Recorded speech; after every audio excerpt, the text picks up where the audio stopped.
ಜಿದ್ದಿಗೆ ಜಿದ್ದ ಜಿದ್ದಿ ಈ ಯುದ್ಧ ನೋಡೋಣ ನೀನ ಬಾ, ನೀನಿಟ್ಟ ಸವಾಲಿಗೆ ನಾ ಸಿದ್ಧ, ಸೇರಿಗೆ ಸವ್ವ ಸೇರು ಬಾ, ಹೆಡೆ ಮುರಿಯ ಕಟ್ಟಿ ಸುಡುಗಾಡಿ ಗಟ್ಟಿ ಬಿಡುವೆ ನಿನ್ನ.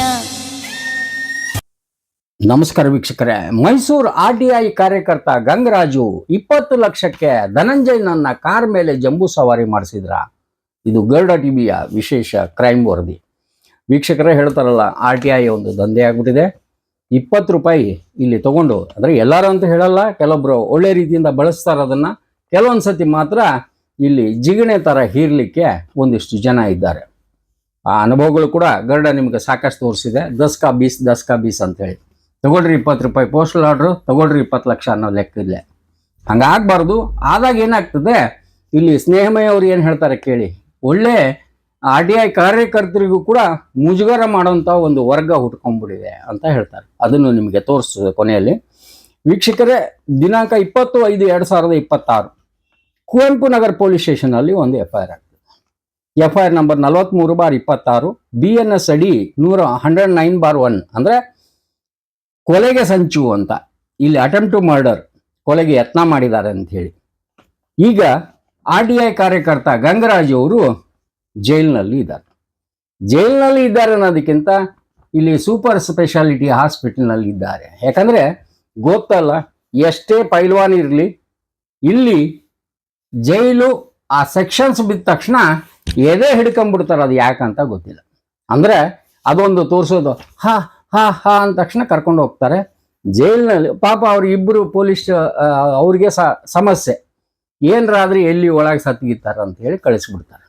ಹಿಂಗಾಗೈತೆ. ಈಗ ನಂತರ ಗರುಡ ಬಾತ್ಮೀದಾರನ್ನ ಕಳಿಸಿದಾಗ ಮತ್ತೆ ಅವ್ರನ್ನ ಸಬ್ ಜೈಲಿಗೆ ತಗೊಂಡಾರ ಅಂತ ಹೇಳಿ ಮಾಹಿತಿ. ಸೂಪರ್ ಸ್ಪೆಷಾಲಿಟಿ ಹಾಸ್ಪಿಟಲ್ನಲ್ಲಿ ಇದ್ರವರು ಜೊತೆಗೆ ಬಿಂದಾಸ್ ಇದ್ರು ಅಂತ ಹೇಳಿ ವರದಿಗಳು ಬಂದವು.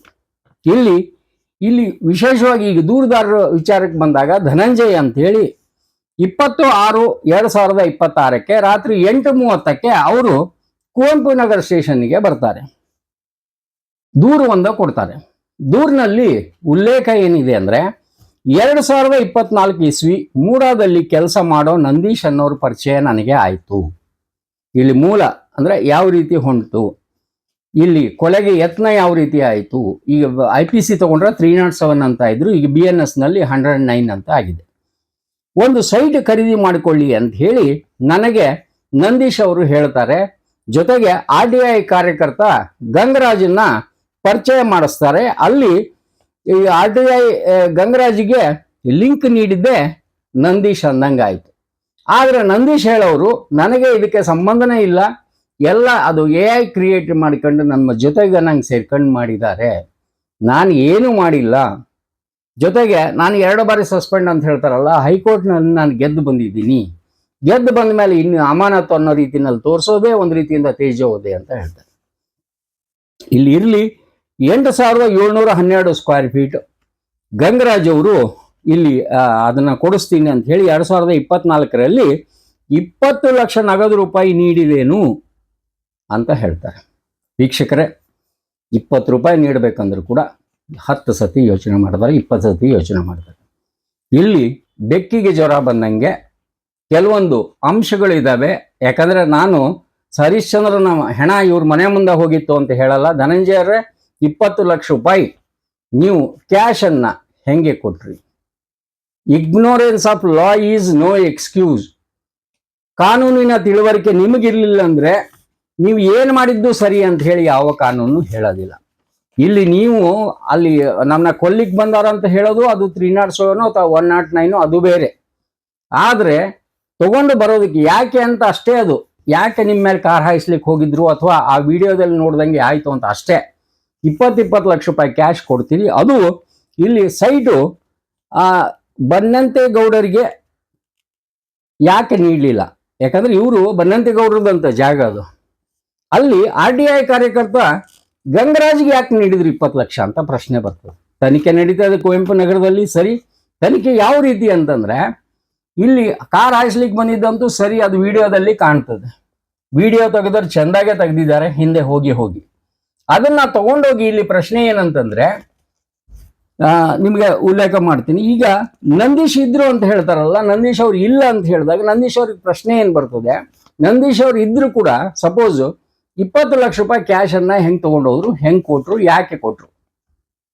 ಇಲ್ಲಿ ಸೈಟೇ ನೀವು ತಗೊಳೋದಾದ್ರೆ ಸಬ್ ರಿಜಿಸ್ಟರ್ ಆಫೀಸ್ನಲ್ಲಿ ಇಲ್ಲ ಟೈಟಲ್ ಇಡಿ ಮಾಡಿಸೋವಾಗ ನೀವು ಇಷ್ಟು ದುಡ್ಡು ಕೊಡಬೇಕಂತ ಇರ್ತದೆ. 2024ರಲ್ಲಿ ನೀಡಿದ ಹಣವನ್ನ 2026ರಲ್ಲಿ ಕೇಳಿಕೆ 2 ವರ್ಷ ಕುಂಭಕರ್ಣನ ನಿದ್ದೆಯನ್ನ ಮಾಡ್ತಾ ಇದ್ರ ಧನಂಜಯ ಅವರೇ ಅಂತ ಹೇಳಿ ಪ್ರಶ್ನೆ ಬರ್ತದೆ. ಅದಕ್ಕೆ ಉತ್ತರ ನೀವು ಕೊಡ್ಲೇಬೇಕಾಗ್ತದೆ. ಈಗ 20 ಲಕ್ಷ ಮಧ್ಯವರ್ತಿ ಅನ್ಕೊಂಡು ಅವರಿಗೆ ಕ್ಯಾಶ್ ನೀಡಿದರು. ಮಧ್ಯವರ್ತಿನ ಗಂಗರಾಜು ಹೆಂಗೆ ಸಂಬಂಧ? ಸೈಟ್ಗಳು ಸಿಕ್ಕಾಪಟ್ಟೆ ಇದ್ದಾವೆ.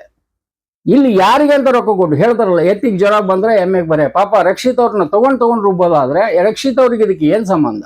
ಅವ್ರು ತಂಪಾಡಿಗೆ ತಾವು ಕೆಲಸ ಇದ್ರೆ, ತಮ್ಮ ಮನೇಲಿ ತಾವು ಇದ್ರೆ ಎಲ್ಲಿ ನಡೀತದೆ? ಅದಕ್ಕೇನು ದಿವ್ಯ ದೃಷ್ಟಿ ಇರಲ್ಲ. ಎಲ್ಲ ಮುಂದೆ ಅವ್ರ ಫೋಟೋ ಹಾಕಿ ಯಾಕೆ ಹಾಕ್ತೀರಿ ನೀವು ಅನ್ನೋ ಅರ್ಥದಲ್ಲಿ ಅವ್ರು ಕೇಳಿದ್ರು. ಯಾರು? ರಕ್ಷಿತ್ ಅವರು. ಇದು ಪ್ರತಿಯೊಂದು ಅವರು ನಮಗೆ ಹೇಳಿದ ಒಂದು ಉಲ್ಲೇಖ ಅಂತ ಹೇಳ್ತಾನೆ, ಪ್ಲಸ್ ನಾವು ಕಂಡ ಕೆಲವೊಂದು ಸತ್ಯಗಳು. ಈಗ 2024ರಲ್ಲಿ ನೀಡಿದ್ದ ಹಣ 20/5/2025 ಆದರೂ ಈಗ FIR ಮಾಡಿಸ್ಲಿಲ್ಲ. ಈಗ FIR ಮಾಡಿಸಿದ್ರು. ಕೇಳಿಕ್ ಹೋದಾಗ ನಮ್ಮನ್ನ ಕಾರ್ ಹತ್ತಿಸಿ ಕೊಲೆ ಮಾಡ್ಲಿಕ್ಕೆ ಬಂದ್ರು ಅಂತ. ಈಗ ಇಲ್ಲಿ ನೋಡಿದ್ರೆ ಏನೋ ಸ್ವಲ್ಪ ಮಿಸ್ ಹೊಡಿತಾ ಇದೆ, ಎಡಗಣ್ಣು ಒಂದು ಸ್ವಲ್ಪ ಹಾರ್ತದೆ. ಒಂದು ತನಿಖಾಧಿಕಾರಿಗಳು ಕೊಂಚ ತನಿಖೆಯನ್ನ ಗಟ್ಟಿಯಾಗಿ ಮಾಡಿ ಅಂತ ಹೇಳ್ತಾರೆ. ಸರಿ, ಗಂಗರಾಜ್ಗೆ ನಾನು ಇಲ್ಲಿ ಬಿಡ್ದಂಗೆ ಅಲ್ಲಿ ಕೇಳ್ತಾರಂತೆ ಅವರು ಬೆನ್ನತ್ತಿ. ಮೂಡಾದಲ್ಲಿ ಬಂದಾಗ ಅಲ್ಲಿ ನಂದೀಶ್ ಅವರಿಗೆ ಕರೆ ಮಾಡ್ತಾರಂತೆ. ಇದು FIR ಉಲ್ಲೇಖ, ನಾನು ಹೇಳಿದ್ದಲ್ಲ. ನಂದೀಶ್ ಅವ್ರನ್ನ ಕರೆ ಮಾಡ್ತಾರೆ, ಇಲ್ಲಿ ಬಂದಿದ್ದಾರೆ ಗಂಗರಾಜು ಬನ್ನಿ ಅಂತ. ನಂದೀಶ್ ಅವ್ರು ಬರೋದ್ರಲ್ಲಿ ಗಂಗರಾಜ್ ಅವರು ಎಸ್ಕೇಪ್ ಆಗಿದ್ರಂತೆ, ಹೋಗಿದ್ರಂತೆ. ಅಲ್ಲಿ ನಂತರ ಇಲ್ಲಿ ನಂದೀಶ್ ಅವ್ರು ಬರ್ತಾರಂತೆ. ನಾನು ಸೆಟಲ್ ಮಾಡಿಸ್ತೀನಿ, ತಲೆ ಕೆಡಿಸ್ಕೋಬೇಡ ಅಂತ ಹೇಳಿದ್ಮೇಲೆ ನಾನು ಅವತ್ತಿನ ದಿವಸನೇ ಸೇಮ್ ಅಂದ್ರೆ ಮೊನ್ನೆ 20 ತಾರೀಕು 20/5/2020 12:30 ನನ್ನ ಕೆಲಸಕ್ಕೆ ಅಂತ ಹೇಳಿ ಮೈಸೂರು ರಾಮಕೃಷ್ಣ ನಗರದ ಸಬ್ ರಿಜಿಸ್ಟರ್ ಕಚೇರಿ ದಕ್ಷಿಣ ವಲಯ ಅಲ್ಲಿ ಹೋಗಿದ್ದೆ ನಾನು. ಅಲ್ಲಿ ಗಂಗರಾಜ್ ಅವರ K09 MD 5058 ಕಾಣ್ತು. ಇದೇ ಕೆಂಪು ಬಣ್ಣದ ಕಾರ್ ನನಗೆ ಕಾಣ್ತು. ಅಲ್ಲಿ ನನ್ನ ಸ್ನೇಹಿತ ಸಣ್ಣ ಸ್ವಾಮಿಗೌಡ ಅಂತ ಬರ್ತಾರಂತ ನಾನು ಕಾದಿದ್ದೆ. ವೀಕ್ಷಕರು ಇಲ್ಲಿ ನೋಡಿ, ಅವ್ರು ಹೇಳಿದ್ದು 12:30 ನಾನು ಬಂದೆ ಎಲ್ಲಿ ಸಬ್ ರಿಜಿಸ್ಟರ್ ಆಫೀಸ್ಗೆ. ಅಲ್ಲಿ K09 MD 5058 ನಂಬರ್ ಕಾರಿ ನಿಂತಿತ್ತು. ಅಲ್ಲಿ ಅವಾಗ ಮಾತಾಡಿಸ್ಲಿಲ್ಲಪ್ಪ ಆಯೇಶ್ ಅವರು. ನನ್ನ ಸ್ನೇಹಿತ ಸಣ್ಣ ಸ್ವಾಮಿಗೌಡರು ಬರ್ತಾರಂತ ಕಾಯುತ್ತಾ ನಿಂತಿದ್ದೆ. ಅಂದ್ರೆ 12:30ಯಿಂದ 3:31 ಅಲ್ಲಿವರೆಗೂ ಕಾಯ್ತಾ ನಿಂತಿದ್ರ. ಅವಾಗ ಮತ್ತೆ ಗಂಗರಾಜ್ ಬಂದ್ರಂತೆ. ನಮ್ಮನ್ನು ನೋಡದೆ ಅಂದ್ರೆ ನೋಡಿಯೂ ನೋಡದಂತೆ ಕಾರನ್ನ ಸ್ಟಾರ್ಟ್ ಮಾಡ್ಕೊಂಡು ಹೋಗ್ಬೇಕು ಅಂದಾಗ ನಿಲ್ಲಿಸಿ ಅಂತ ನಾನು ಹೇಳಿದೆ. 12:30 ಗಂಗರಾಜ್ ಅವ್ರ ಗಾಡಿ ನೋಡಿದ್ರು. 3:00 ಹೊರಗೆ ಬಂದ್ರ ಅಥವಾ ಅಲ್ಲಿದ್ರು ಅದು ಗೊತ್ತಿಲ್ಲ. ಏನು ಮತ್ತೆ ಬಂದ್ರ 12:00 ಸಿಕ್ಕಾಗ ಅಥವಾ ಒಳಗಡೆ ಹೋಗಿ ಕೇಳಲಿಲ್ಲ. ಆಗಿದ್ದು ಹೇಳಿದ್ದು 12:00 ಬಂದ್ರು. 3:00 ಅಲ್ಲಿ ನಾನು ಕಂಡೆ. ಅಂದ್ರೆ 1, 2, 3 ತಾಸು ಇವರು ಸ್ವಾಮಿಗೌಡ್ರನ್ನ ವೇಟ್ ಮಾಡಿಸ್ತಾ ಇದ್ರು, ಅಲ್ಲಿ ವೇಟ್ ಮಾಡ್ತಾ ಇದ್ರು, ಗಂಗರಾಜಿಗೆ ವೇಟ್ ಮಾಡ್ತಾ ಇದ್ರು, ಅಥವಾ ಕರೆದು ಇಬ್ರು ಭೇಟಿಯಾಗೋಣ ಬಾ ಮರಾಯ ಅಂತ ಹೇಳ್ತಾ ಇದ್ರು, ಗೊತ್ತಿಲ್ಲ. ಕ್ಲಾರಿಟಿ ಇಲ್ಲ ಇದರಲ್ಲಿ. ಇಲ್ಲಿ ಕಾರ್ ಮುಂದೆ ಬಂದಾಗ ಕೊಲೆ ಮಾಡೋ ಉದ್ದೇಶದಿಂದ ನನ್ನ ಮೇಲೆ ಕಾರನ್ನ ಹತ್ತಿಸಿದ್ರು. ಇಲ್ಲಿ ಗಂಗರಾಜು ನನ್ನ ಮೇಲೆ ಹತ್ತಿಸಿದ್ರು ಈ ಗಾಡಿನಲ್ಲಿ K09 MD 5058 ಹತ್ತಿಸಿದಾಗ ನೀವು ನೋಡ್ಬೋದು, ಅದರಲ್ಲಿ ಸುಮಾರು 1 ಕಿಲೋಮೀಟರ್ ಅರ್ಧ ಕಿಲೋಮೀಟರ್ ಕರ್ಕೊಂಡು ಹೋಗ್ತಾರೆ. ಈಗ ಗಂಗರಾಜ್ ಅವರು ಹಂಗ ಮಾಡಿದ್ರ ಆ ವಿಚಾರ ನೋಡಿ, ಯಾಕಂದ್ರೆ ಅವರು ಲಾಸ್ಟ್ ಟೈಮ್ ಕೂಡ ನಾನು ಈಗ ನೀವು ನೋಡಿದಾಗ ಗೊತ್ತಾಗತ್ತೆ, ವಯಸ್ಸು ಅಂತದು ಹರಿಯೋದು ಅಲ್ಲ, ಇಲ್ಲಿ ಅಷ್ಟು ಬಲಾನ್ಶಾಲಿ ಅನ್ಸಂಗಿಲ್ಲ. ಒಂದು ಕಾಲು ಸ್ಮಶಾನದಲ್ಲಿ, ಒಂದು ಕಾಲು ಮನೆಯಲ್ಲಿ ಇಟ್ಟಂಗೆ ಇರ್ತದೆ. ಅಂತ ವ್ಯಕ್ತಿಗಳು ಈ ರೀತಿ ಮಾಡಕ್ ಹೋದಾಗ ಇಲ್ಲಿ ಇನ್ನೊಂದು ಕಾರ್ ಮುಂಭಾಗದ ವೈಪರನ್ನ ಹಿಡಿದು ಕುಳಿತಿದ್ದೆ. 1 ಕಿಲೋಮೀಟರ್ ಕರ್ಕೊಂಡು ಹೋದ್ರು. ನಂತರ ಮಜಾ ನೋಡಿ, ಗಂಗರಾಜು ಕೊಲ್ಲಿಕ್ ಹೋದವರು ಕಾರ್ ಮೇಲೆ ಕುವೆಂಪು ನಗರ ಠಾಣೆ ಮುಂದೆನೆ ನಿಂದಿಸಿದ್ರಂತೆ. ಅಂದ್ರೆ ಏನ್ ಅರ್ಥ ಇದು? ಬೆಕ್ಕಿಗೆ ಜ್ವರ ಬಂದಂತಿರೋ ಅಥವಾ ಯಾರಾದ್ರೂ ಕೊಲೆ ಮಾಡೋರು ಇವ್ರನ್ನ ಕರ್ಕೊಂಡೋಗಿ ಇಲ್ಲಿ ಕೊಲೆ ಮಾಡ್ತಾ ಇದ್ದೀನಿ ನೋಡಿ ಸ್ವಾಮಿ ಎಳ್ಕೊಂಡ್ ಬಂದಿದ್ದೀನಿ ನಾನಂತ ಏನಾದ್ರೂ ಠಾಣೆ ಮುಂದೆ ನಿಂದಿರ್ತಾರ? ಇದು ಎಪ್ಪರೇ ಕಾಮಿಡಿ ಆಗ್ಬಿಟ್ಟಿದೆ.